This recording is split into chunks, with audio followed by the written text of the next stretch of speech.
华台东发生爬山人互毒蛇夹死的案件，拜六早起是7点钟，两个人相招去爬山，结果下晡6点，其中一个人随互山毒被夹着，赶紧叫人来救。也毋过因为在地地势真惊，看袂清楚，一直到过两天早起时，搜救人员才找到因。也毋过互毒蛇夹着的这个查甫人已经无命。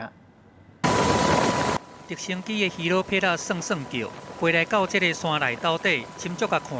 几下的救援人员围咧软床的边仔，准备要甲人吊起来。因为就伫咧这个林道，既然有爬山客去互毒蛇夹着，煞不幸来无命。一扇软床对树林豆豆吊起来，要来甲死者的大体甲运落山。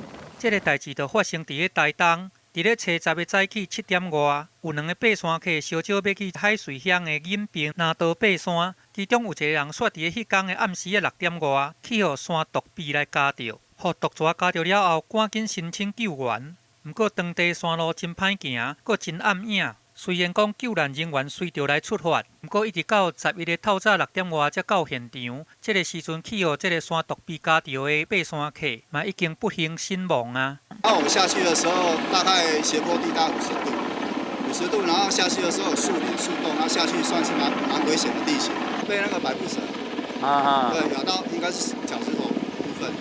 搜救人员表示讲，真正是无法度，当地地势实在伤过坎坷，还佫有大树爬条咧，甚至这个救援人员都爱甲这个树枝甲锯开，才有法度甲大体甲吊起来。这个规个事件，心内上艰苦的是伊做伙去爬山的朋友，因为伊安怎想也想袂到讲，2个人做伙来爬山，却因为一尾毒蛇，互好朋友不幸来迷活。记者综合报道。